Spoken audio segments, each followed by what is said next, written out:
जय माता दी दोस्तों, राधे राधे, जय श्री कृष्णा। कैसे हैं आप सब दोस्तों। एक राजा था जिसका नाम स्पर्श था। वह माँ भगवती का बहुत बड़ा पुजारी था। वह रात दिन माता की पूजा किया करता था। माँ ने भी उन्हें राजपाट, धन दौलत, ऐशो आराम सभी साधन दिए थे। कमी थी तो सिर्फ यह कि उसके घर कोई संतान नहीं थी। यह गम उसे दिन रात सताया करता था। वो माँ से यही प्रार्थना करता था कि माँ उसे एक संतान दे ताकि उसका वंश चलता रहे।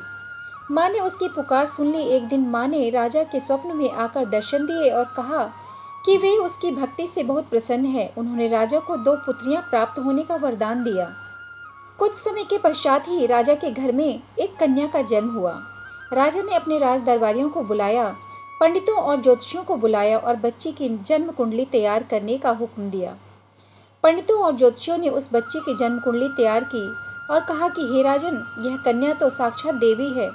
यह कन्या जहाँ भी कदम रखेगी वहाँ खुशियाँ ही खुशियाँ होंगी। यह कन्या भी भगवती की पुजारिन होगी। उस कन्या का नाम तारा रखा गया। थोड़े ही समय बाद राजा के घर वरदान के अनुसार एक और कन्या ने जन्म लिया।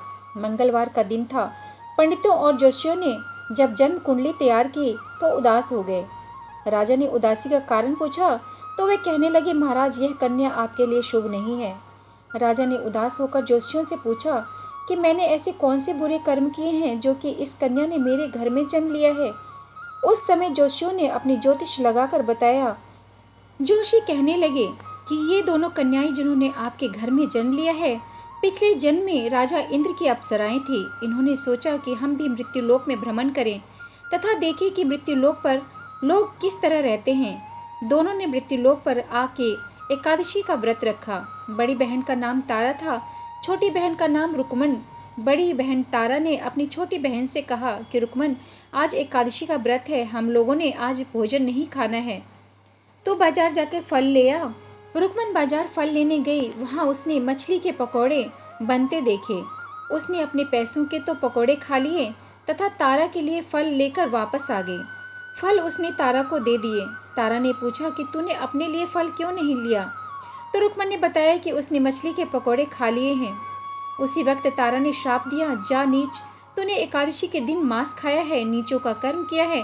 जा, मैं तुझे श्राप देती हूँ, तू नीचों की जून पाए, छिपकली बनकर सारी उम्र मांस और कीड़े मकोड़े ही खाती रहे। उसी शहर में एक ऋषि गुरु गोरख अपने शिष्यों के साथ रहते थे। उनके शिष्यों में एक चेला तेज स्वभाव का तथा घमंडी था। एक दिन वो घमंडी शिष्य पानी का कमंडल भरकर खुले स्थान में एकांत में जाकर तपस्या पर बैठ गया। वो अपनी तपस्या में लीन था। उसी समय उधर से एक प्यासी कपिला गाय आ गई। उस ऋषि के पास पड़े कमंडल में पानी पीने के लिए उसने मुंह डाला और सारा पानी पी गई। जब कपिला गाय ने मुंह बाहर निकाला तो खाली कमंडल की आवाज़ सुनकर उस ऋषि की समाधि टूटी। उसने देखा कि गाय ने सारा पानी पी लिया था। ऋषि ने गुस्से में आकर उस कपिला गाय को बहुत बुरी तरह चिमटे से मारा। वह गाय लहूलुहान हो गई। यह खबर गुरु गोरख को मिली। उन्होंने जब कपिला गाय की हालत देखी तो उस ऋषि को बहुत बुरा भला कहा और उसी वक्त आश्रम से निकाल दिया। गुरु गोरख ने गाय माता पर किए गए पाप से छुटकारा पाने के लिए कुछ समय बाद एक यज्ञ रचाया। इस यज्ञ का पता उस शिष्य को भी चला जिसने कपिला गाय को मारा था। उसने सोचा कि वह अपने अपमान का बदला जरूर लेगा। यज्ञ शुरू हो गया। उस चेले ने एक पक्षी का रूप धारण किया और चोंच में सर्प लेकर भंडारे में फेंक दिया, जिसका किसी को भी पता न था। एक छिपकली जो पिछले जन्म में तारा देवी की छोटी बहन थी तथा बहन के श्राप को स्वीकार कर छिपकली बनी थी, सर्प का भंडारे में गिरना देख रही थी। उसे त्याग व परोपकार की शिक्षा अब तक याद थी। वह भंडारा होने तक घर की दीवार पर चिपके समय की प्रतीक्षा करती रही।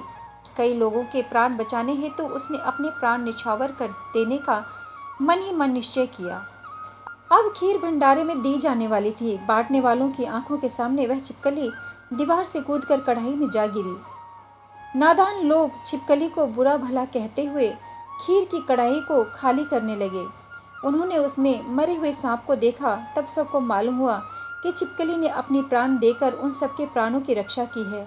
उपस्थित सभी जनों और देवताओं ने उस छिपकली के लिए प्रार्थना की कि उसे सब योनियों में उत्तम मनुष्य जन्म प्राप्त हो।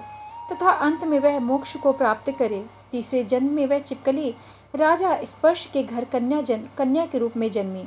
दूसरी बहन तारा देवी ने मनुष्य रूप जन्म लेकर तारामती नाम से अयोध्या के प्रतापी राजा हरिश्चंद्र के साथ विवाह किया।